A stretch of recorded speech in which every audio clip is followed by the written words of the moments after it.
Hey, what's up, good people? It's Rob Lee. We're going to go ahead and try to do part two. Part one was okay. Of course, it was censored all to hell by Google. I expected that. Everything that I do is censored, man. Even fires. We looked at part one. We looked at 9/11, and we looked at a little bit of comparisons, but we didn't go deeper. Now we're going to go into California and Alberta, Canada, and we're going to just look at some more evidence. It's important that you understand. It's important that you understand what you're really dealing with here, because this weapon is the greatest weapon that the evil of this world has. The two greatest weapons that they have spiritually are fear and deception. Physically, direct energy weapons is the greatest physical weapon that they have. And it's important that you know about it and that you share it with other people, tell other people about it. I'm locked in a physical battle with the devil and his minions, and it's not going to end. It's just not going to end. It ain't going any place, man. We're locked in it forever. I want you, many of you, you have to decide. You can't keep peering through the window. You gotta decide how far you're willing to go. How deep do you want to go in this war? You can't sit on the fence, man. You're just going to end up with a sore ass. How far are you willing to go? How deep do you want to get into it? How much do you love your King and your Creator? I appreciate you guys watching. We're going to go ahead and watch some videos now, and I want to say God bless some of the good people that I've talked to out in North California, because fortunately on my channel there's some people from North California that I've actually talked to on the phone. I know two people from North California. It's pretty amazing to hear some of the stuff that these people say. It's almost like a flood that came that nobody knew about. It's mind-blowing. And some of the people that are trying to make videos to bring people to the truth, and some people are doing it for money. In fact, as we go further, I'll introduce you to a guy who made videos simply to make money, man. And then there's a guy named Dane Wigington, and he's one of the biggest con artists on all of social media about geoengineering. He works for the enemy. And somebody, of course, sent me a link to him the other day, and I just laughed, man. He's a serpent. Anyway, enjoy the videos. They're about 25 minutes long. I think you'll find them incredibly eye-opening as we continue to go forward and to learn about this is the most evil, sadistic power that the enemy has, is direct energy weapons. And they are going to wield it whenever they choose. But I'm going to tell you something. I don't think they have total control of it. I think they're still tinkering with it. I really think they're trying to master it, because inevitably your Father is in total control. Enjoy the videos. Pay attention to what it is that you're actually seeing. And kudos. God bless the people who are really trying to spread this message. God bless you. Take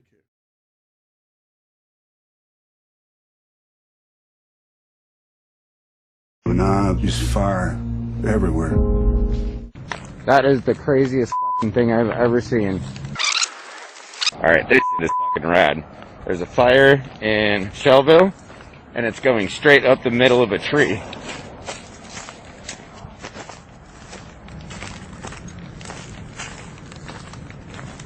That is the craziest fucking thing I've ever seen. It's hollowed out the tree.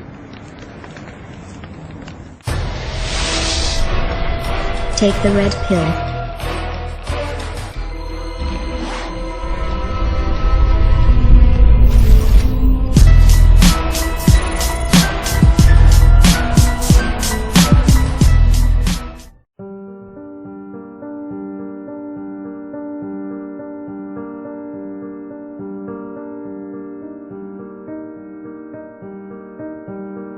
When I first saw the drone footage of these fires in Santa Rosa, California, I started to notice something a little weird. You know, at first I only looked at the video for a couple of seconds and put it away because I was busy.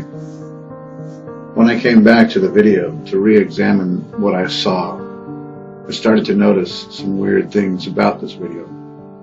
The drone footage showed houses that were completely burned to the ground, and yet they were surrounded by trees that seemed green and lush. I'm not the only one who's been noticing these inconsistencies with these fires.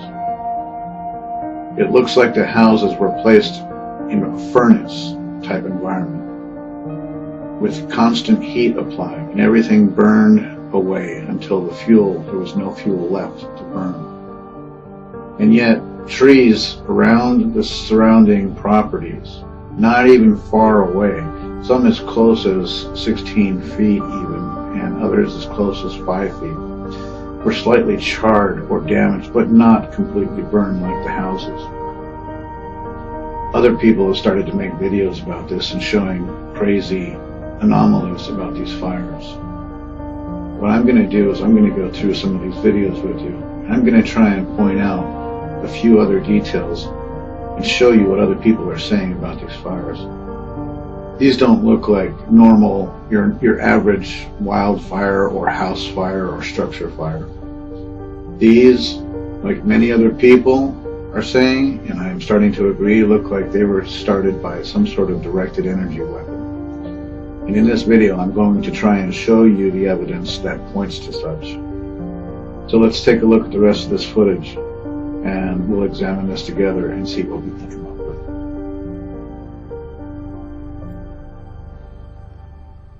with. Okay guys, the first video I want to go through with you is this one. Now I know you can't see my mouse, so I won't try pointing with my mouse, but take a look at the car in the foreground of this video. Then look just to the left at the tree, and then look left of the tree to the house. You can see the house burned down to the ground. You can see this car is burned out, and the paint job looks like it was somehow sandblasted or burnt off somehow. And if you look at the wheels, you can see that the alloy rims have melted away and run away from the car down on the ground there. That's what those little white spots are you see. Now take particular note of the tree. The tree itself did not burn, except that it has evidence of radiant heat damage. If you look on the left, you can see the char marks from radiant heat, which probably came off of the house that burned down. If you look at the right hand side of that tree, you can see just that short little char mark that shows evidence of radiant heat which affected it from the burnout of the car next to it. And then you have those tree limbs laying on top of that car. Now if the car was so hot that it burned out the interior and it melted the alloy rims, you have to ask yourself, why is the wood not burned? Okay, so let's take a look at this video, and then what I'll do is I'll interject where I can to give you a little more insight into the radiant heat effects here. This was definitely a directed energy weapon that caused these fires, and it was tuned. It's tuned to certain materials, just like in the 9/11 psyop when we saw the Twin Towers come down. It's turning out to look like that Dr. Judy Wood was correct in her assumptions about directed energy weapons. Let's take a look at this video and get started. But then it would need the fuel to spread all the way over to this car. You don't see no char marks on the asphalt or the concrete. That tree is still intact, but yet this car is completely destroyed. This tree wouldn't even be there, and you would see char marks from here to from the flattened house over to here. It would have completely burned the tree down in the process of destroying the car in such a manner. Alright, let's move on. Let me make it full screen.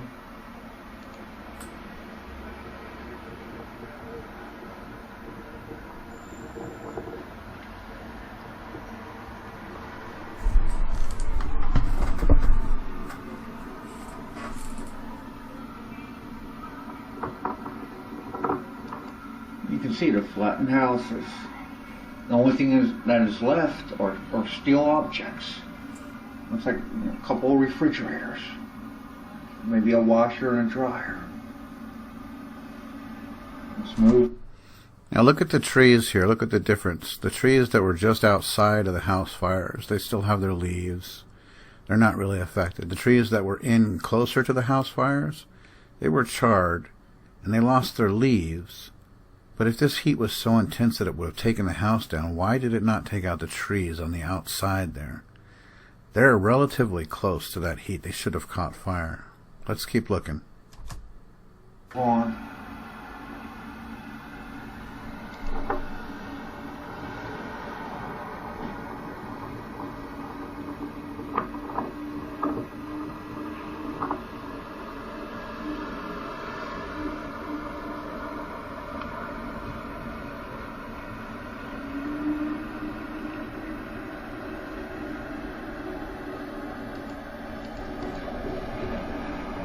Once again, we can see a car almost completely destroyed, sandblasted outside, destroyed inside, missing rims, missing glass, tree still intact, no char marks on the concrete.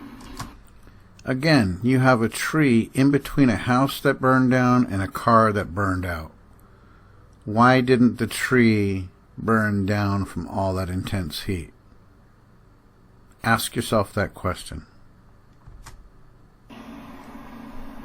Let's move on.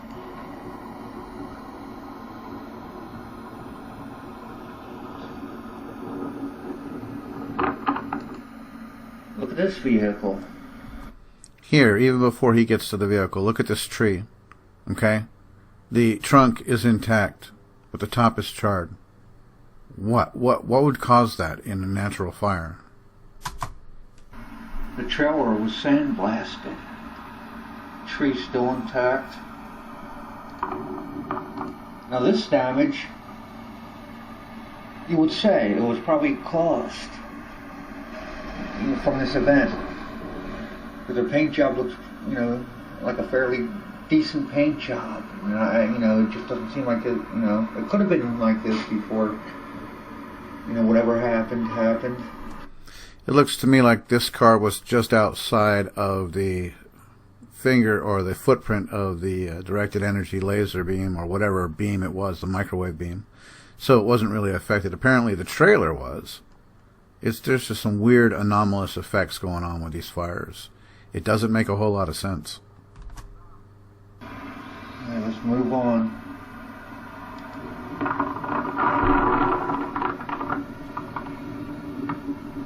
And look, did you notice that as we passed that motorcycle, the grass was burned out, but look at the tree up here in the top right corner, the little bush. It's fairly green and lush. What? What?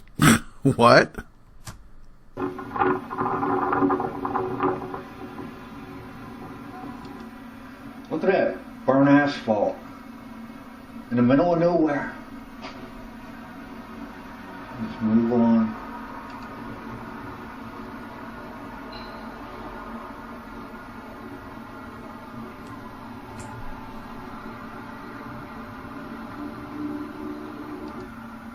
Four in a row. Cars sandblasted on the outside, completely destroyed on the inside, missing rims and glass, trees intact. Same MO. And you can see this vehicle is missing the back of it. Maybe that was made of a different material. Again, look at the trees. You can see the charring on the other side. That house was burned out. These cars were burned out, but the trees, for some reason, are intact. No charring on this side. Looks like these trees were just far enough away from these cars not to be affected by the radiant heat. Strange? I think so. Let's move on.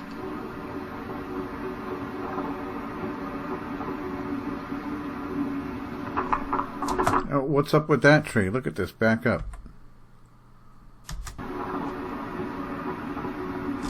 Look at that tree right there in the center of the top center frame. There's nothing there. That mailbox was burned off. That tree is burned out. But everything around it, What affected that, you know? And yet here these cars are burned out and their trees next to them aren't even affected. These results are inconsistent with the real or with the natural fire.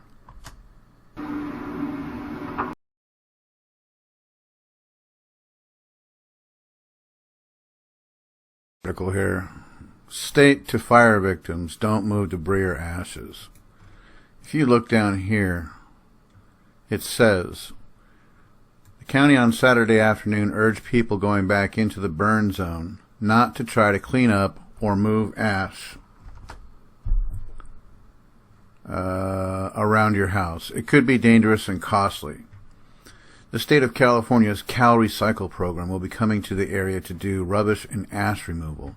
If the residents begin doing it on their own, Cal Recycle won't touch their property, and they will end up paying thousands of dollars to clean up what are, in essence, hazardous sites. Now, why do they want to come in and clean up the sites on their own, calling them hazardous? Weren't these just regular fires? Or maybe it's a chemical fire. With all that aluminum and barium being rained down on California with the geoengineering programs, how is this going to affect this fire area? Well, you've seen how the areas were burned out, houses were burned out, but nothing else is burned. The trees are still standing, as you can see in this picture here in the top left. Here's a little something you may not know. I looked up Cal Recycle, okay, and I found their homepage. It's a government organization. I think what they intend to do is to come in and, just like in 9/11, remove all the evidence before anyone can figure out what happened. So I'm saying, if you live in California, you need to get to your home site as quickly as possible and test the ash, or get some samples to bring out and be tested, and find out what you can find in the ash, because you may find some damning test results that give you answers to what exactly caused these fires. Just saying. Hey folks, welcome to another video from aplaintruth.info. Well, this dovetails with yesterday's piece I did chronicling about how weather is being generated to create the environment so we can have cooling off, so the earth does not just completely heat up. And here we see a fire from Fort McMurray that happened last year in August. It started as a 1-kilometer fire and grew into a 2-month-long fire, evacuations. But more clearly, this channel Truth has come out and is starting to question what type of fire. And if you take a look at this picture right here, here's a bedroom community that was devastated, but look at the devastation. The trees are still up, there's still life around, except the homes are devastated like a directed energy weapon.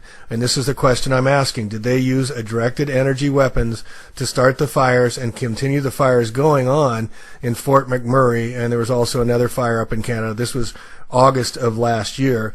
And look at this house here. One house gets absolutely pulverized and destroyed, and the next house next to it is completely fine. And we see this time and time again. Cars are absolutely incinerated, but look in the back. There's a wooden fence still standing. How can that be? And it seems like these, as Truth documents here in a little bit, that the weather came out of nowhere. And I'll do the timeline and show it was a complete surprise to the fire departments and kept growing. Here we see absolute devastation, but then we see trees. This was in May. It was 86 degrees in May in Canada, folks. Look at the inside of this car. Doesn't this remind you of 9/11, when cars were charred outside of the 9/11 buildings? Look at this house right next to it. Absolute devastation, but the other house is still perfect. This is what I mean. So first, let's look at the timeline of how this fire started, and then we'll get into a little more about what happened. Let's go over quickly the timeline of the Fort McMurray wildfire, and you get an idea of what happened and how fast this thing just absolutely exploded. And they do use the word exploded here. So May 1st, May Day, right? May 1st, part of the satanic cult's rituals, day of spring. A fire starts in a remote part of the forest southwest of Fort McMurray. Investigators don't know how it started, but note that most spring wildfires are caused by people. Trees are still greening, making lots of fuel. Well, it just finished winter, folks. It's in Canada. There's snow. It's cold. It shouldn't be fires starting in May. Fort McMurray's Gregor neighborhood is prepared to evacuate on short notice. So the fire began May 1st. At that night, they're beginning evacuations. Local state of emergency, mandatory evacuation for Gregoire. Aircraft the next day. The fire is 1 square kilometer. 1 square kilometer in size. We are hopeful that we can stop this fire before it gets into town, said Chief Darby Allen. All things look good, said Mayor Melissa Blake. Overnight, fire grows 26 kilometers. Okay, so it was 10 growing, or 1 square kilometer growing to 26 kilometers. Everything's normal, fine. All right, a change in normal atmosphere temperatures called an inversion breaks. This, coupled with temperatures in the range of 30 degrees centigrade or 86 degrees Fahrenheit in May in Canada, Alberta, low humidity and shifting winds caused the fire to explode. Totally unexpected by these guys. They thought it had a control. 1 square kilometer. Now it's exploding. They're shocked at how quickly the situation has deteriorated. When I got in the shower earlier today, the sky was blue. When I got out, it was black. A little late, half hour later, there's chaos in the city's south side as people flee towering walls of orange flames that are charging into neighborhoods. Remember, these guys thought that it looks good. All things look good just a day before, 2 days before. All of Fort McMurray is placed under a mandatory evacuation order. Emergency officials say whole neighborhoods have been destroyed in 2 days, folks. Cars, the next morning, cars are strung along ditches and police are running jerry cans of gasoline to drivers who have run out trying to escape the fire. To the north of the city, thousands have taken refuge in oil sands work camps. This is the fracking capital of the world. Alberta government declares a provincial state emergency, so it's a provincial, their province, their state, it can control the response. The fire has ballooned to 850 square kilometers. Next, that was May 5th. May 6th, 1,560 kilometers, 2,000 kilometers. It's out of control. It's gotten from 1 square kilometer. Look at what's happened. It says 100 buildings were lost. They're working together to restart the oil lands project because business has to get going, right? Now notice this. This started May 1, and now this is May 16th on the timeline. This is very important. Notley says the air quality in Fort McMurray is at dangerous levels and is hampering efforts to get the residents back to their homes. The air quality health index scale is normally 1 to 10, with 10 being the worst, but the reading that morning was 38. 38, over 300% greater than their highest scale of the health index goes up to. What is in this stuff, people? Why is this happening a week and a half or more after the event in the air? What's hanging around? The Alberta government says people could return to start homes on June 1st if the conditions are safe. It has now scorched 3,500 square kilometers as conditions remain dry and windy. So now on May 20th, 19 days after it started, conditions have improved enough for the province to bring an extra 1,000 firefighters over the next 2 weeks to try and gain an upper hand. It's still out of control. They still don't have control of it some 3 weeks after it started. Finally, July 4th, months later, the fire is classified under control. So let's look at the pictures again. You know, I just want you to take a peek at some of these. You see, it's all charred. And even if the whole house is totaled, you know, you still have debris. You still have some wood, even if the house burned. You know. So I just want you to take a couple minutes just to look at this stuff with me, okay? See how the outline of the house still pretty much stands, but it's all black. I mean, that's the one thing about a house fire, is that everything's black. And well, this is the stuff that they spray on it. See, this is what they put the fire out with, but the house itself is black. And this car still has its wheels. It's black. It's got its windows. Dark gray smoke in a forest fire, okay? Black smoke in a forest fire.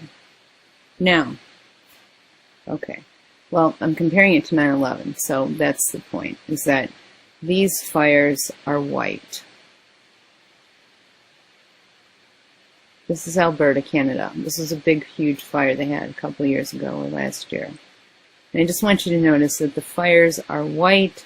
The smoke is white. This is Alberta. And I mean, look at this. Look at how white the smoke is. The smoke should look very familiar to us.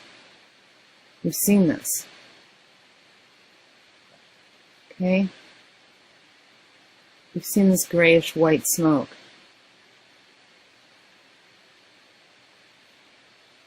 Now, this is where it starts getting creepier. After the damage I just showed you of what a normal house fire looks like, take a look at these pictures. Here is, well, I'll just keep scrolling through. Look at this. Where is everything? Where's the black? Where's the materials that were here? Where are the granite countertops and the bathtubs? Where are they? Where are the materials of these houses? There's absolutely nothing here. There's nothing here, and the trees are still, the trees trunks are still here. But these things are there's no frame. There's no frame to these. This just doesn't make any sense. Where's the glass? Where is the glass for this thing? Do you know what temperature glass melts at? Glass melts at 2,400 degrees Fahrenheit. Now look at this. Tell me where this fire entered. Where did this fire come from? It's green around here. Maybe it came from here, but I don't know. It doesn't make sense. It's all white. Where's the glass for these cars? None of these cars have any glass. And look at the wheels. See the bottom of the wheels here? I'm going to show you in a minute. When these tires melt, when cars catch on fire and the tires melt, they have these like copper wires. There's no wheels, and they just are all fried. But now look at this. You can see the goop down here from, there's stuff down here. But now look here. Here we have twisted metal, which is also from something we experienced in 9/11, isn't it? See this twisted metal? This is a big I-beam. You know? Because it doesn't make any sense how this fire burned. These trees weren't burned. So this wasn't a forest fire. You can see it burned through here. But these trees are fine. How did it cross the street? How did it get through here? This is an island. This is like a little court island. So where is this fire coming from? None of this makes any sense. So let me just show you some more pictures. Look at this. This is crazy. There is like nothing here, and it's all white. Everything here is white. I don't know. It just reminded me of this. This is what it reminds me of. It's like the same debris field, or lack thereof. You know? I mean, you want to tell me every granite countertop and all the windows and all the structures? Because it must have moved through so fast. So it moved through fast.